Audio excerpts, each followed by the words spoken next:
Salut tout le monde et bienvenue sur notre nouveau podcast l'IA sans filtre, le podcast du service communication de AI Fluence, où l'on prend le temps de parler d'intelligence artificielle et sans tabou. Dans ce podcast, nous retrouvons Anaëlle, Lou et Thaïs. Comment ça va les filles aujourd'hui ? Ça va et toi ? Écoutez, moi ça va super. Aujourd'hui j'ai une petite question pour vous. Que pensez-vous de la méfiance du public par rapport à l'intelligence artificielle ? Écoute, je trouve que c'est plutôt une bonne question, étant donné qu'il y a pas mal de personnes qui nous ont partagé leur inquiétude vis-à-vis de l'IA, ce qui est d'ailleurs totalement compréhensible, je l'entends. Il y a beaucoup de personnes qui pensent que d'une certaine manière, l'IA va prendre le contrôle sur les humains, parce qu'on commence à remarquer une certaine perte d'emploi ou des trucs comme ça. Donc je pense que c'est une très bonne manière de commencer par cette question-là pour introduire le sujet. Je suis totalement d'accord avec toi Anaëlle, franchement je pense que d'une certaine manière la peur de l'homme vis-à-vis de l'IA elle est totalement légitime et franchement compréhensible. D'un autre côté, les avantages que l'intelligence artificielle offre sont tellement importants qu'on ne peut pas les laisser pour compte. Mais ça reste que ça va vraiment dépendre de comment on l'utilise. C'est exactement ça, puisque le problème aussi, c'est qu'on parle rarement de comment l'IA s'est encadrée, testée, vérifiée. Il y a vraiment une sécurité derrière tout ça, en fait. D'où cette idée de créer ce podcast pour expliquer, écouter et surtout dialoguer. Du coup, pour aller un peu plus loin dans le sujet, on a la chance d'avoir avec nous deux invités qui vont nous aider à mieux comprendre l'IA, ce qu'elle est vraiment, ce qu'elle n'est pas et surtout comment nous, en tant qu'entreprise, on peut participer à construire une IA plus responsable. Notre premier invité est Monsieur Dumas-Martin. Bonjour. Pouvez-vous vous présenter en quelques mots ? Merci beaucoup, moi c'est Antoine, je suis québécois. Ça fait 10 ans que je travaille pour des startups françaises en Europe et aux US et aujourd'hui j'ai lancé un organisme de formation spécialisé dans l'IA et les nouvelles technologies. Très bien, merci beaucoup pour votre présentation. Que pensez-vous de la méfiance du public vis-à-vis de l'intelligence artificielle ? En fait, je pense que c'est très bien. En fait, je préfère voir de la méfiance plutôt qu'un enthousiasme débridé. L'intelligence artificielle permet de faire des choses absolument exceptionnelles, mais reste aussi très limitée. L'IA n'a pas de sens commun. L'IA n'a pas de sentiment, n'a pas de compréhension profonde des choses. L'IA ne fait que reproduire des réponses probables sur la base de données d'entraînement. Donc, une fois qu'on a compris ça, on a compris qu'on pouvait faire des choses super intéressantes, par exemple résumer cette conversation, mais qu'en fait, on ne pouvait pas utiliser l'IA pour demander un avis de thérapeute, par exemple. En fait, si, on peut lui demander, mais il ne faut pas prendre les réponses de l'IA pour argent comptant, c'est tout. Alors je suis bien d'accord avec vous parce que dans votre réponse, vous parlez bien donc, du fait que l'IA peut servir dans la vie de tous les jours mais qu'il faut toujours faire attention car ce sont que des réponses vraisemblables. Maintenant, j'aimerais vous demander quels sont les risques associés à une IA non réglementée et en quoi cela alimente-t-il la méfiance ? Il n'y a pas vraiment de risque lié à l'IA en elle-même, il y a plutôt un risque lié à la connerie humaine qui va avec. C'est un peu coloré, mais en fait, l'IA, elle produit ce qu'elle produit. Le principal problème, c'est lié à l'interprétation que les gens font des réponses de l'IA. Le problème aussi, c'est la déification de la technique. C'est-à-dire, en fait, si ça vient d'un ordinateur, c'est forcément bon. Pour moi, il est là plutôt le danger, en fait. Je pense que c'est important de réguler l'IA, mais c'est aussi important d'obliger à intégrer une forme d'acculturation dans les savoirs fondamentaux de demain, quoi. Très bien. D'ailleurs, donc ça serait plus le fait d'avoir une éducation par rapport à l'IA qui serait intéressante pour la population. Ouais, en fait, tu sais, souvent on dit faire de l'IA, c'est technique. En fait, oui, évidemment, créer des grands modèles de langage, des LLM comme ChatGPT, Gemini, etc. C'est infiniment technique. Mais en fait, tout l'enjeu lié à l'IA, c'est que en fait, maintenant n'importe qui peut faire une requête à une machine.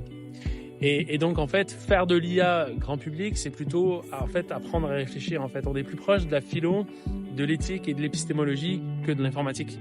Et en fait, pour moi, l'ère de l'IA commande de retourner à des fondamentaux, en fait.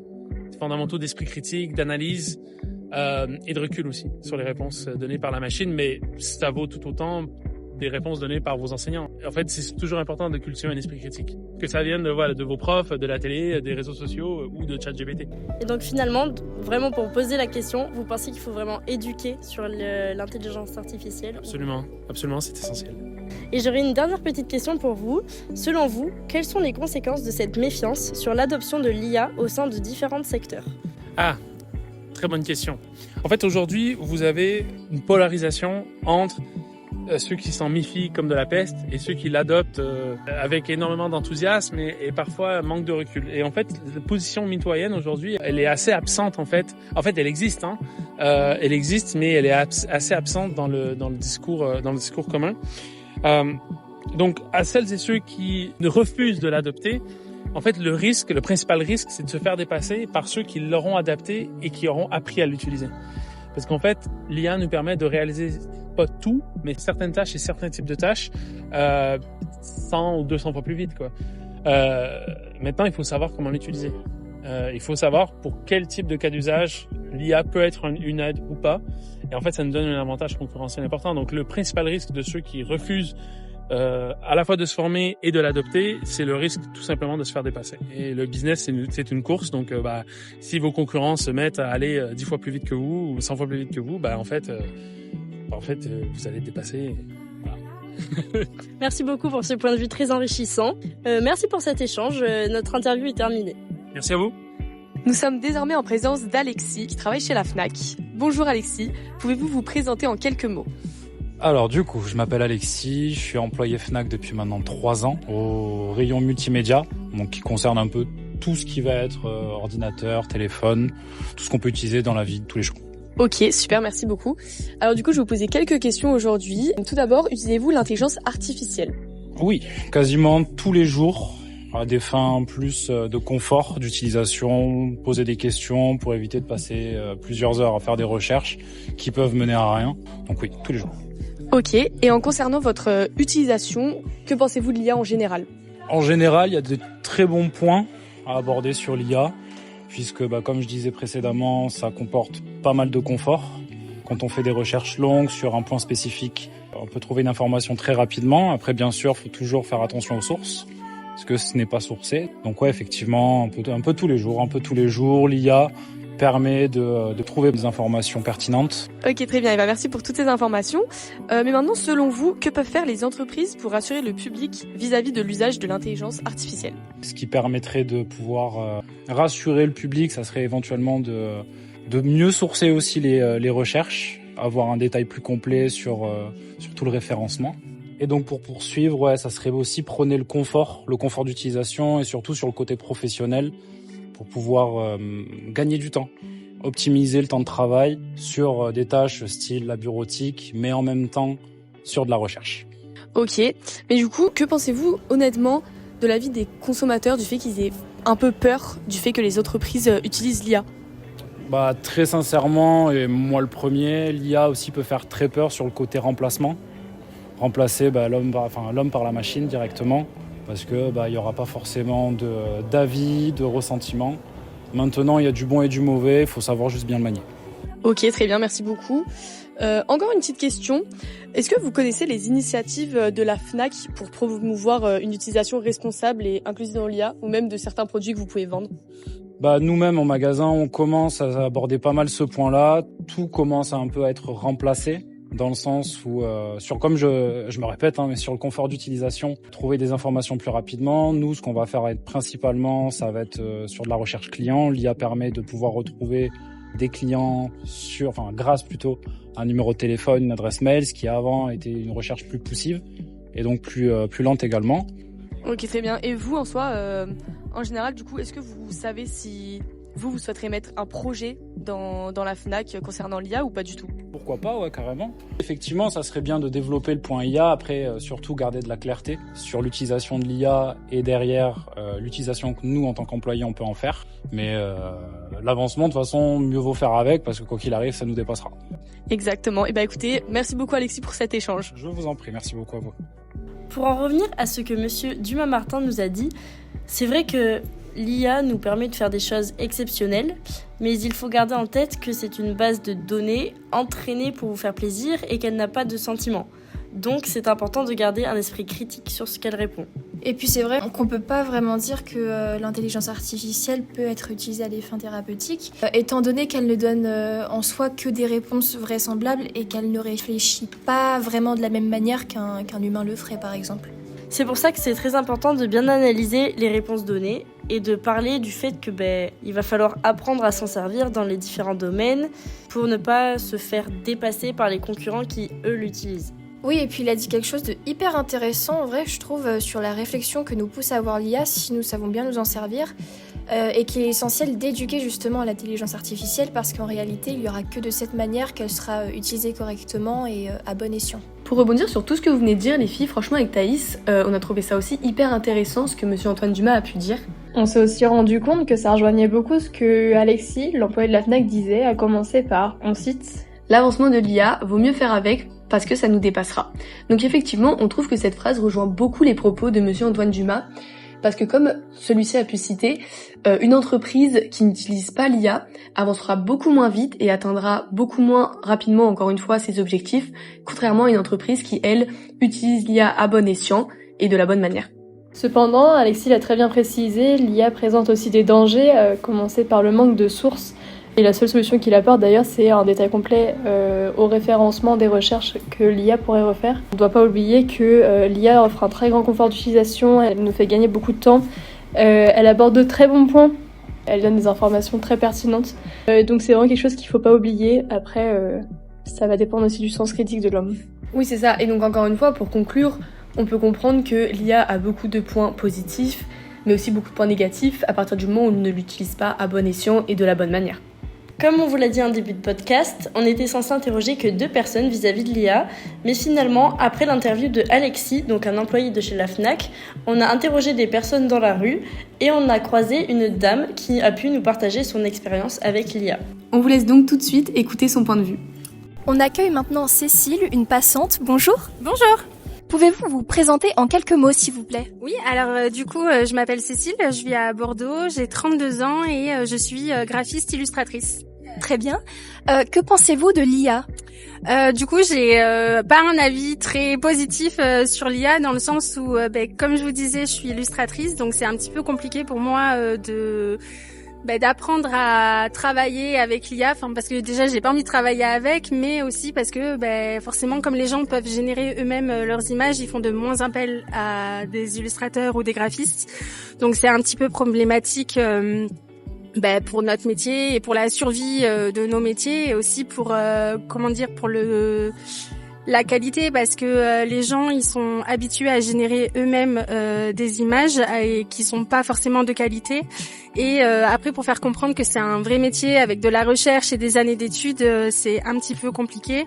Et je pense aussi que l'IA, en fait, c'est un mélange de tout ce qu'il peut trouver sur Internet. Donc il y a aussi la question des droits d'auteur qui se pose, parce qu'en fait, il vient voler le travail de plein d'artistes différents pour faire une image. Et du coup, ces artistes-là ne sont pas rémunérés. Et aujourd'hui, je pense que oui, c'est un problème majeur. L'IA en tout cas. Vous êtes d'accord avec le fait que les gens y pensent que ça vole entre guillemets le job d'autres personnes ? Ah oui, moi je pense vraiment que ça vole le travail d'autres personnes et moi je suis dans les métiers créatifs et je travaillais à Paris dans le milieu de la mode et dans le secteur de la mode ça commence à être très compliqué aussi pour les photographes, pour les modélistes qui sont remplacés par des logiciels.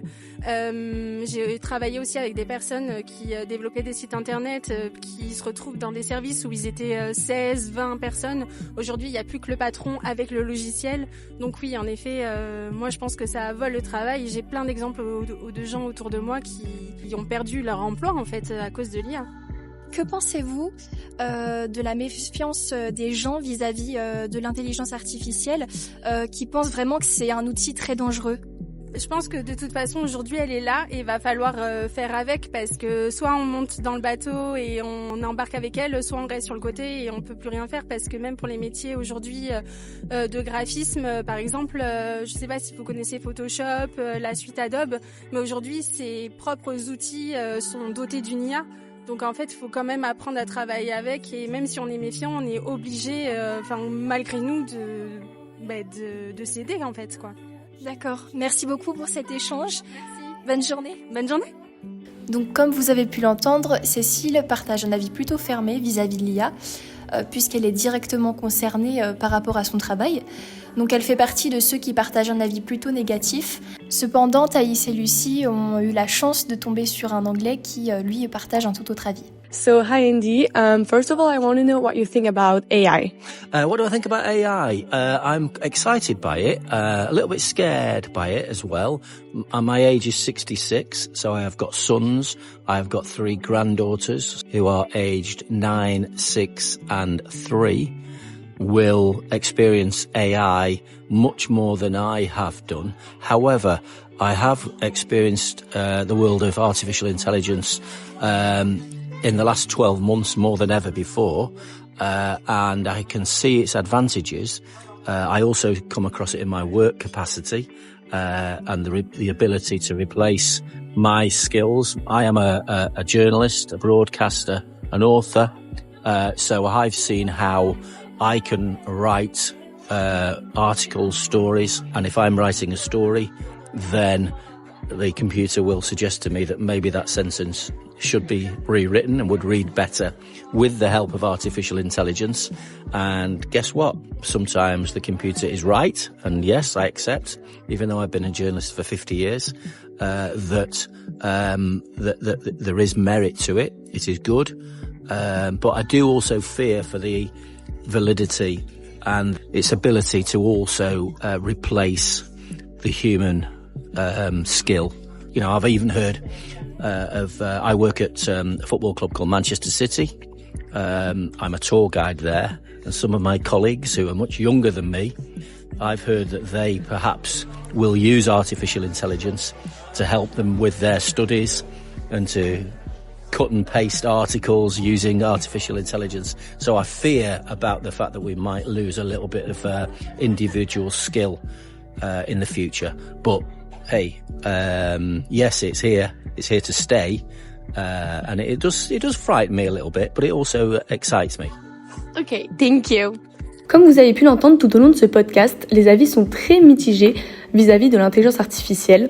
Certains pensent que l'IA a énormément d'avantages et s'en servent même au quotidien ou au travail. Cependant, certains la craignent toujours autant et ne la portent absolument pas dans leur cœur. On peut donc conclure que quand l'intelligence artificielle est bien utilisée, elle a énormément d'avantages et inversement.